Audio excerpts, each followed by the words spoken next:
And as promised, moving on to healing tip number 2, there is a secret ingredient to healing, which, it's funny how many people who are in this place, who are, either working with their children and trying to get their children back to good health, or they have their own chronic health condition.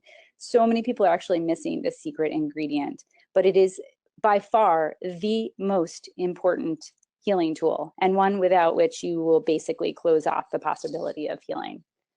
So let you think about what that might be.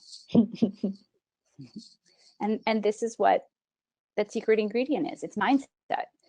Meaning, if you come from the place where you feel like you cannot, that you don't believe in healing, the healing is not a possibility for you or your family, you're never going to get to that place of healing, because it really starts here. You have to believe that healing is possible for your child, for your family, and also have an awareness that healing your child also involves healing you and healing all members of the family. These things never happen in isolation.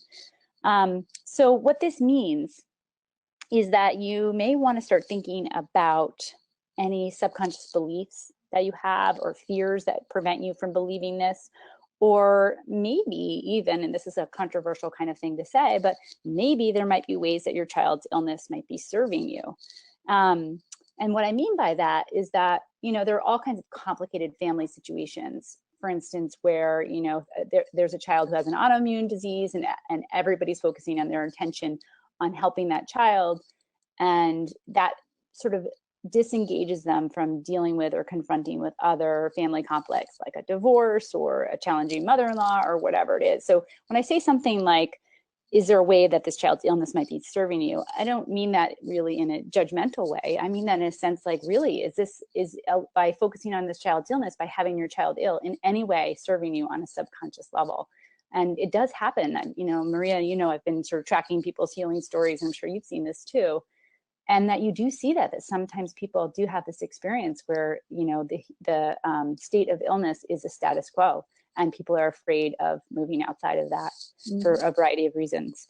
And one thing I'll say about this mindset, before I dive into it a little bit more, is that in the Epidemic Answers online course, Healing the New Childhood Epidemics, there is an amazing lecture given by Janine Burnham-Ruth, who is an instructor who covers mind, body, spirit.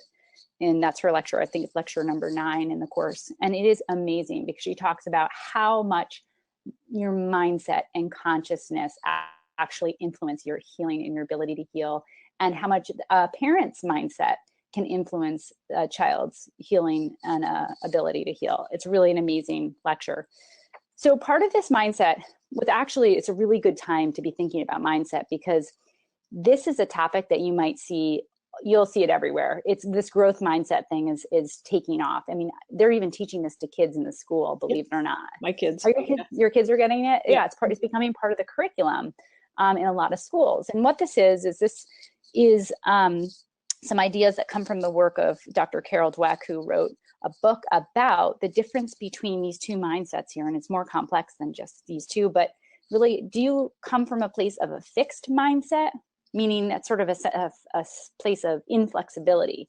And she has some examples here of some of the things that a fixed mindset believes or does. Instead of you have ideas like, I'm not good at this, I give up, I can't make this any better, this is too hard, which is something I hear a lot from families who are impacted by the new childhood epidemics. This is too hard. Having to change my diet is too hard, or having to make lifestyle changes is too hard. I hear that all the time. I just can't do this.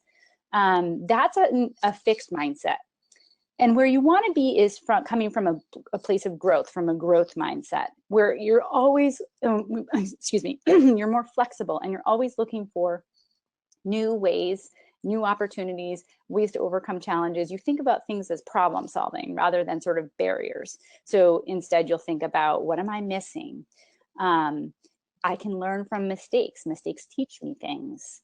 There's always a plan B. So part of mindset is coming from a place of a growth mindset rather than a fixed mindset. And this absolutely applies to healing and to the healing journey, because you have to put your mindset into this framework of optimism, of hope, of possibility.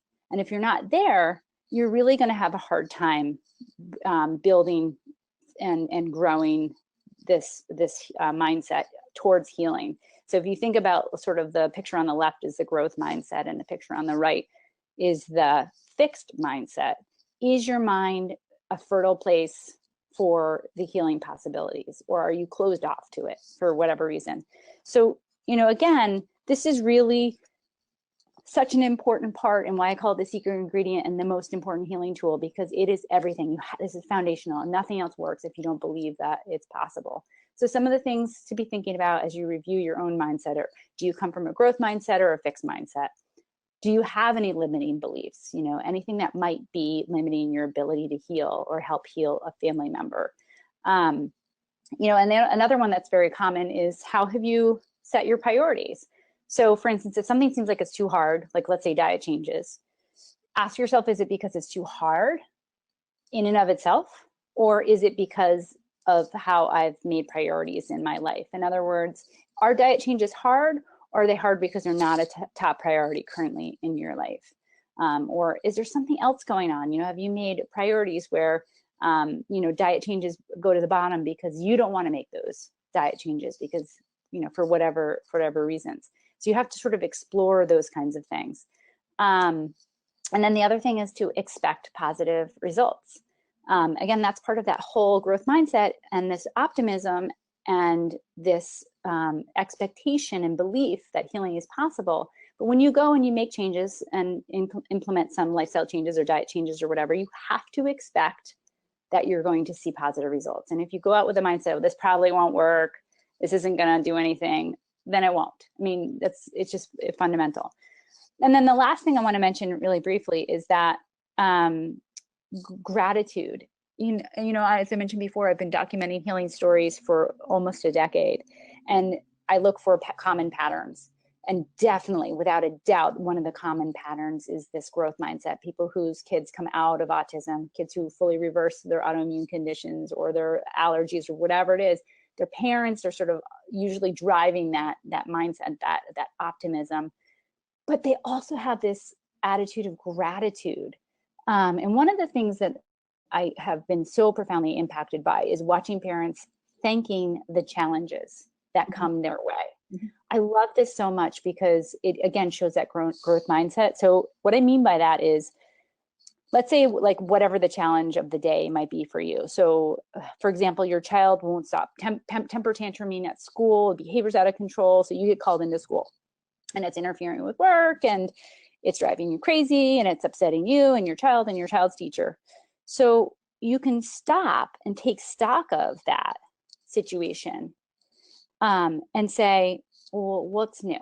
What's different here? And let's just say you learn that they just put a new Wi-Fi router in your child's classroom and it's making him go berserk. So what you just learned in that situation by stopping and taking stock of the situation and asking questions like, what's new here? What you learned is that Wi-Fi impacts your child really badly.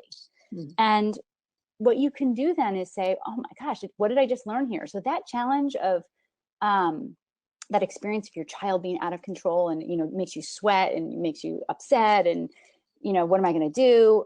But if you stop and see these as teachable moments and see these as opportunities to learn something, then you're just really finding so many opportunities to overcome these challenges. So every time you see a challenge, what is this challenge teaching me? What is there to be learned from this challenge? And again, I see that time and time again with families. They thank the challenge that they're experiencing, whatever it is, because it's teaching them something. I think that's such an incredible thing. And the thing I love most about this mindset is it's free. That is what I want to kind of, hit on a couple times today in this presentation, is that there are so many things out there that are free. It doesn't cost you anything to set your mind this way. One more little thing I want to mention about mindset is that you need to be kind to yourself, because you can only do what you can do, and you have to forgive yourself if you can't do more. And you hear this phrase a million times, that this is a marathon and not a sprint, and that's true. But that is, by recognizing that, you're forgiving yourself for not getting everything done, you know, when you want to get it done. So basically you start with what you can do. And if you feel blocks, start with yourself and say, do I have bandwidth to make these changes, or why not? And what can I do in my life to allow for some of these things? So mindset, again, critically important. It's the secret ingredient, and it is foundational.